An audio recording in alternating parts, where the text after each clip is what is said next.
It is time.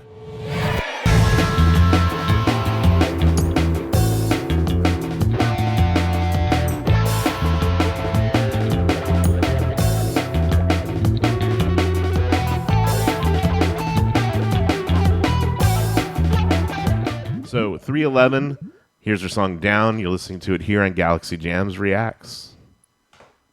This one goes out to all the old school fans. Yeah. Chill, right on my side as my ego becomes a funky child with some words on my tongue. Be like intake a breath and my mouth gets loose. So while I get up and spit, I dream of juice. Have you ever made out dark hallways? This way, I kissed, I made your day. I say, play the track from your record collection. It's your mix, congratulations. Change a lot of names, some know that we have always Floating been head. down. If I ever get it, This would make me so happy.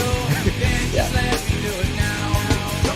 I bet you light up when we start the show, but I mean now, there it goes because I told you so. You know, we love because we love the rays. Yeah, we be freaky and we wanna stay. Change a lot of names, some know that we have always been down. If I ever didn't thank you, then just let me do it now.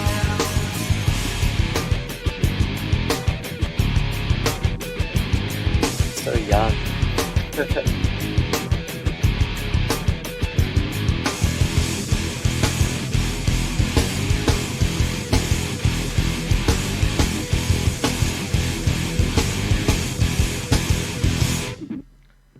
Well, there's a good reason why this song was the number one single on the Billboard alternative songs charts, and along with their self-titled album, and largely responsible for launching them to mainstream success. I love this song, and I love everything about 311 as far as the way that they do their singing, and they have great harmonies. I like the kind of like pseudo rap thing that they do, and also they bring a lot of other kind of genres in too, like reggae and other things in, but always have a good time and put on a great show. What about you, Adam? Yeah. It's such a perfect time capsule for the 90s, and like I can't believe that I don't know more 311.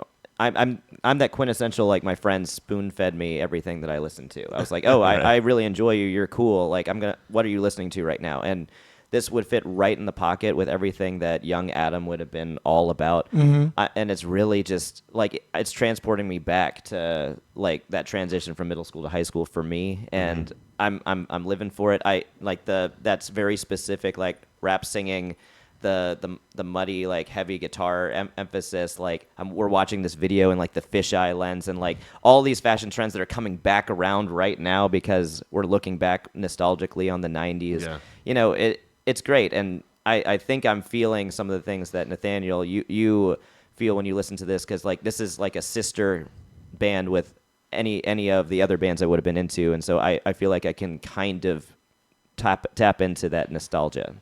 Right. It reminds me of like a combination of like Linkin Park with Blink 182 and Sublime all rolled into one.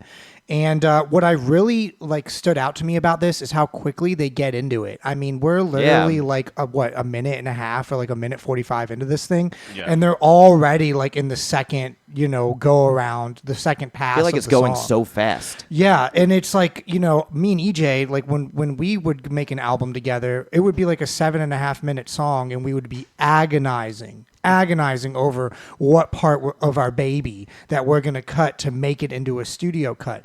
And for these guys to literally just 10 seconds into it, you already know everything that's going on. They're already in the catchy hook, like 20 seconds into it. It's just the songwriting is really incredible. They put their arm around you and be like, you're here in the song with us right now. Right now. It starts right away. And their bag of tricks is like on full display right when the song starts. And I think that there's some merit to that, especially if you want to just go from 0 to 100. And they do a really good job of doing that. What did you think, Nathaniel, when you listened to this? Yeah, well, they know how to write a hit. They've had one single like off of every album for the last 20, almost maybe 30 years now. About 30 years, yeah. Wow. It's been a radio hit. And I think this was the first one, and it just, gosh, it takes me back. And I'm just looking at at them, and it's just straight up 90s, and Yeah, one thing I really love about listening to famous music from the past like that is because I listen to it from two sides. Number one, I listen to it like what I know now, and it's kind of like a caricature of itself because I think of like all the different times and memories and things like that. But then I also try and listen to it from an ear of when it first came out and when it's new and fresh and like that hot shit, you know? And like I think that it holds up with both of those respects, you know? yeah. It's not just a oh, I like it because I used to like it thing. It's like I like it for a reason because it's like getting me there right where I want to be right at the right time. Right. yeah, this still does it for me. So It's hard for me to separate like the flavor of the 90s that we're getting out of this song and just what that meant in the world, like for our age group, you know, just being like having less responsibility, like the world was a safer place, like And less social media. pre 9/11, like the world seemed a little smaller. There was more monoculture. Like we were all riding the wave together. Things were good, at least for me and my little circles. And And then Harambe died and everything just fell apart. Oh, Harambe. R.I.P. Let's get back into the song.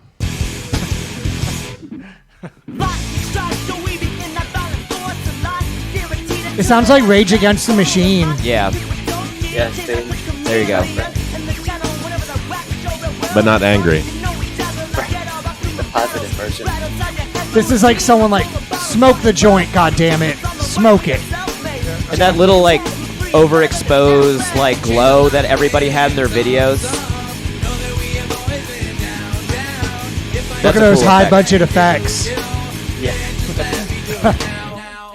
Keep my feet on the ground, keep my head in the clouds, electrified by the sound that comes from the down. And we did a lot of dance songs, know that we have always been down, down. If I ever didn't thank you, then just let me do it now.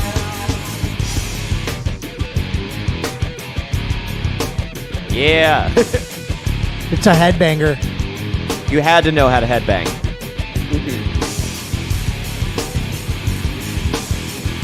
And your strap had to be really loose. Yeah. Your bass or guitar had to be down by your knees.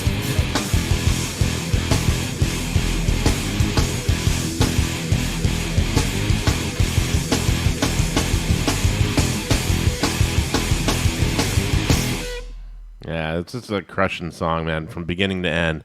Lots of energy, great guitar sounds and everything. And I just like, you know, because they do have a lot of different styles that they'll play. They'll Right. play lighter songs. I mean, one of my favorite songs by them is one I think came out before this album, 1993, My Stony Baby off of Music. That song was the one that hooked me with them, and that's one of the first songs I ever saw them play. And it's just a fun party, like smoking pot song. That's all it is. Maripot. Maripot. I want to say marijuana. Marijuana. Yeah, I mean they're definitely like an evolution of like a stoner rock band, Kind of, yeah. Absolutely, yeah. Yeah, I could say that. Yeah, you could say that, definitely. but in less of like because right now when you think of stoner rock, you kind of it's like sludge metal almost. But like I feel like this is like more of like what the word actually means, which is like rock and roll that has like kind of like a weed beachy sort of like actual stoner feel to it, Right. like Sublime. Yeah, I can see that, definitely. Right. But yeah, great band. Glad that they were around, and they are still around. Are they still playing? Yeah, they are. Have you Actually, just finished 2 more posters for them Oh, sweet. Yeah. this week. Yeah, So, I think, I don't know, maybe like 5 or 6 years ago was the last time I caught them. So, very, very cool. How did that happen? Like, when you're making a poster for them, did they reach out to you or did you reach out to them? Or, like, how did that first go around come about? so this was this? I like how you're looking at it, too. Is that the I poster got back there? My Nice. first one framed back there. Nice. So I think that was 2013, 2014. They were coming to town, and I hadn't heard much from them. Maybe in the few years before that, And I just saw that they were coming into town. I was just getting started with this gig poster thing, and I reached out to all of the email addresses that were on the site, and um, they responded, "Yeah, you can do a poster." And I did it, not realizing that they were like one of the biggest poster bands on the scene, and submitted my design. It worked, and then immediately just got all the shit from the fan base because it was so bad. But So, like, eventually, some of them started liking my art, and they decided to keep hiring me after that. Awesome. hell yeah. So, like, when you're working with a band like 311 over the course of the years, like, do they have very specific ideas that they come to you, or do they say kind of play within these little lines, or they're like, just show us what you got? For the most part, it's been just pretty much do whatever you want. Try to work in the location of the show a little bit, Yeah. and just listen to the music and give us a design. So they really trust you as an artist.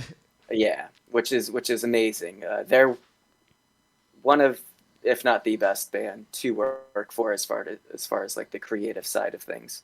And then lately they've been giving us like a song prompt, or the last two posters I did were album specific. Like they're going to be playing Sound System and From Chaos all the way through and in the show. So the poster is based off of that. Very Oh, cool. that sounds awesome. Yeah. Thanks so much for that insight, Nathaniel.